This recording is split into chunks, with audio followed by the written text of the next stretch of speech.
안녕하세요. 다양한 대중문화 콘텐츠를 리뷰하는 남자 머빈입니다. 이번 영상에서 리뷰할 작품은 2024년에 나온 작품인데 2025년 10월에 넷플릭스로 올라오면서 다시 주목받고 있는 한국 공포영화 타로입니다. 이 작품은 영화이면서 드라마이기도 합니다. 원래는 U+ 모바일 TV 오리지널 드라마로 만들어졌습니다. 타로 7장의 이야기라는 제목의 7부작 옴니버스 호러 시리즈고요. 그런데 그 중에서 3개의 에피소드를 따로 묶어서 그냥 타로라는 제목으로 극장의 영화로 개봉한 거예요. CGV 단독 개봉이었고 관객 수는 19,000명 정도. 저도 이런 작품이 있는지도 몰랐고 묻혔다라고 할 정도는 아니지만 큰 관심은 못 받았죠. 그런데 이번에 넷플릭스로 올라오면서 우리나라 순위 1위를 찍을 정도로 대중들의 관심을 받고 있습니다. 저는 사실 최신작 위주로 리뷰를 하기 때문에 1년 전에 나온 이 작품을 지금 리뷰하는 게 조금 애매하긴 한데요. 이 영화에 들어있는 3개의 에피소드 중에 마지막 에피소드의 결말이 아주 충격적이라는 얘기를 듣고 호기심이 생겼어요. 그래서 감상을 하고 이렇게 리뷰하게 되었습니다. 7부작 시리즈를 다 보고 드라마 리뷰로 올릴까 아니면 3개의 에피소드만 추린 영화판만 보고 영화 리뷰로 올릴까도 좀 고민을 하다가 7부작 시리즈는 지금 U+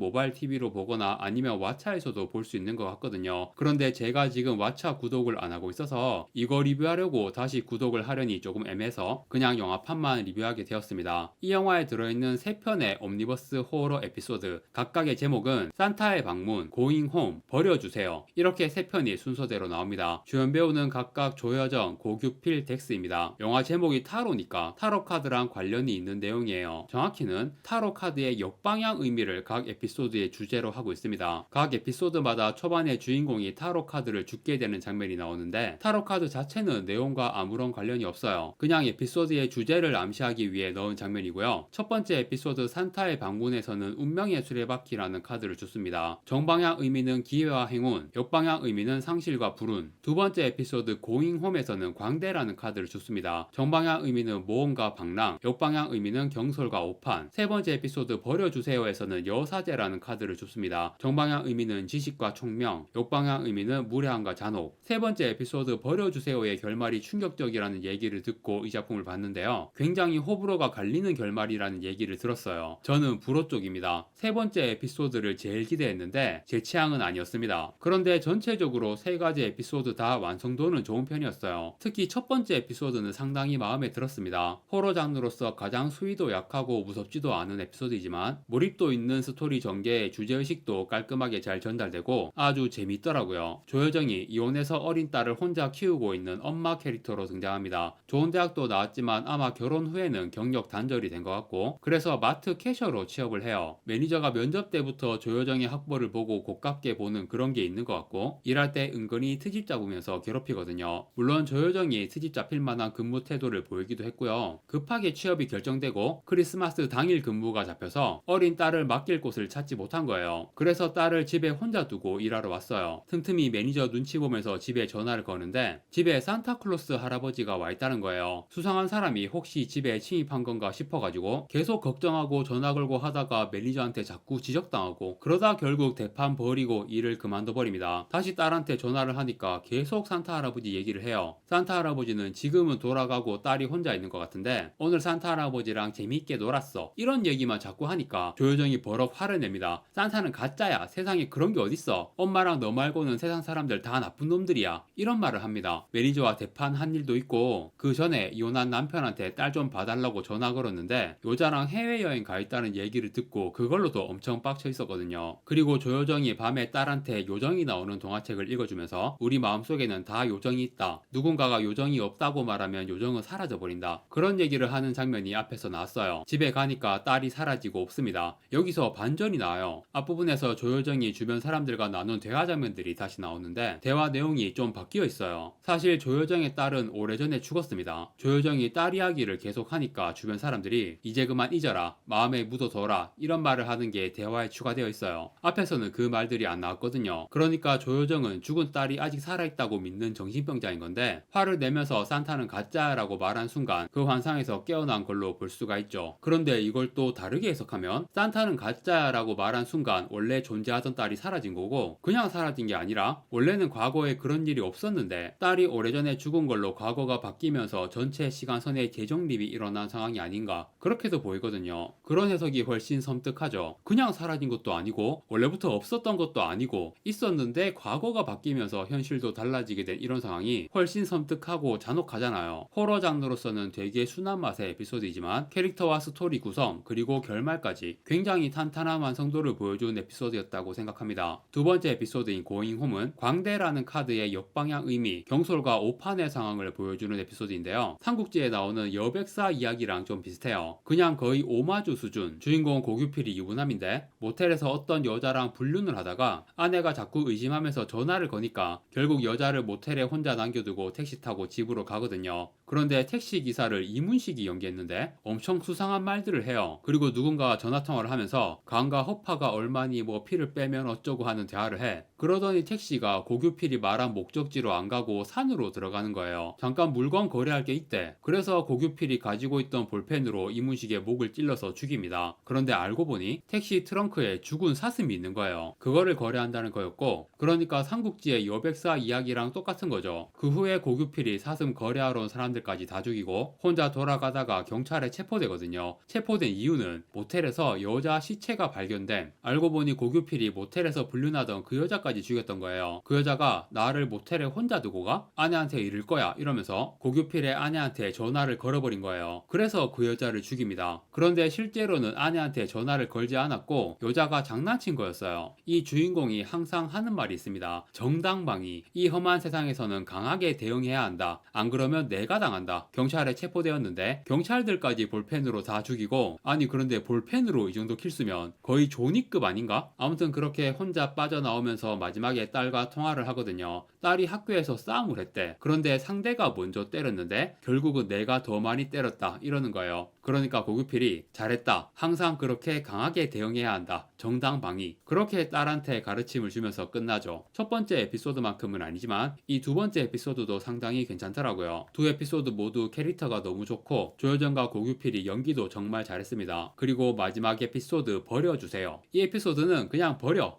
는 농담이고, 덱스가 연기하는 배달 기사가 주인공입니다. 월 1000 정도를 버는 배달킹. 어느 날 이상한 집으로 배달을 가는데 요즘은 보통 문 앞에 두라고 하잖아요. 그런데 그 집은 항상 벨을 눌러서 직접 전달해 달라는 거예요. 벨을 누르니까 뚱뚱한 여자가 나와서 받아요. 그런데 그 집이 배달을 엄청 많이 시키거든요. 처음에는 체인을 걸고 문을 열었는데 덱스가 잘생겼으니까 점점 문 여는 각도가 넓어지더니 결국 활짝 열고 마실 거나 먹을 걸 주거나 안으로 잠깐 들어오시겠어요? 이런 제안까지 하는, 당연히 덱스는 불편해하죠. 그리고 캐릭터가 좀 경박하고 껄렁해요. 그래서 좀 무례한 말들을 하면서 거절합니다. 그런데 제가 볼 때 덱스가 여자들한테 인기가 많잖아요. 이 작품에서의 연기도 말은 무례하게 하는데 묘하게 행동이나 눈빛 이런 거에서 스윗함이 묻어있는, 저는 그렇게 느껴졌어요. 그러니까 약간 순정 만화에 나오는 나쁜 남자 캐릭터 같은 느낌이야. 이 에피소드의 내용은 결국 덱스가 무례함의 대가로 이 여자한테 끔찍한 일을 당하게 되는 건데요. 무례한 말을 하는 덱스의 입을 바늘로 꼬매버리고 목에 구멍을 뚫어서 거기로 먹을 걸 먹게 하는 그런 상태로 만들어서 애완견처럼 키우게 된다는 결말입니다. 그런데 결국 죽이지는 않고 자기 옆에 두고 키우는 거잖아. 역시 무례하긴 해도 여전히 스윗했기 때문에 이 여자는 끝까지 덱스에게 집착을 했구나. 덱스가 이 캐릭터를 연기한 게 너무 찰떡인 느낌이 들었어요. 덱스가 당한 상황도 엄청 고어한데 여자도 자기 몸에다 끔찍한 짓을 합니다. 이 여자가 날씬해지거든요. 알고 보니 자기 몸의 살과 지방을 다 잘라내 버렸어요. 그리고 덱스 말고 다른 배달기사들이 실종되었다는 얘기도 있는데 아마 이 여자가 살인을 저지르고 그 시체에서 살가죽을 잘라내 자기 몸에 붙이는 그런 짓도 한 것 같습니다. 아무튼 그런 식으로 날씬해졌지만 결국 엄청 끔찍한 형상이 되어버렸고요. 그렇게 고어한 장면들을 보여주면서 끝나는 에피소드입니다. 제가 고어하고 잔인한 거 싫어하진 않는데 저는 좀 도파민 터지는 식으로 올해 본 영화 중에서 파이널 데스티네이션 블러드라인이나 최근에 본 웨폰 같은 그런 거는 되게 좋아해요. 그런데 막 끈적하고 더러운 느낌의 그런 거는 좀 별로입니다. 그래서 제가 테리파이어 시리즈도 별로 안 좋아해요. 3편까지 나온 거 다 보긴 했지만 워낙에 유명해서 봤는데 그닥 제 취향은 아니더라고요. 타로의 세 번째 에피소드 버려주세요도 좀 별로였습니다. 그래도 이 영화의 세 가지 에피소드가 전부 기본적으로 완성도가 좋다는 생각을 했어요. 특히 주연 배우들이 다 찰떡이고 연기도 괜찮았다. 덱스의 연기에 대해서 별로다라는 반응도 좀 있던데요. 저는 오히려 무례하면서도 묘하게 스윗함이 느껴지는 덱스라는 인물의 캐릭터가 잘 살아있는 그 연기가 이 에피소드의 아이러니한 전개에 잘 맞아떨어졌다고 느꼈습니다. 영화가 전체적으로 괜찮네요. 이러면 전체 7부작 시리즈의 나머지 에피소드도 궁금해지는데 다른 리뷰할 작품들이 계속 있으니까 그 그 에피소드들을 챙겨보기는 힘들 것 같네요. 영화 타로의 리뷰는 여기까지 하고 마무리하겠습니다. 구독과 좋아요 부탁드립니다. 시청해주셔서 감사합니다.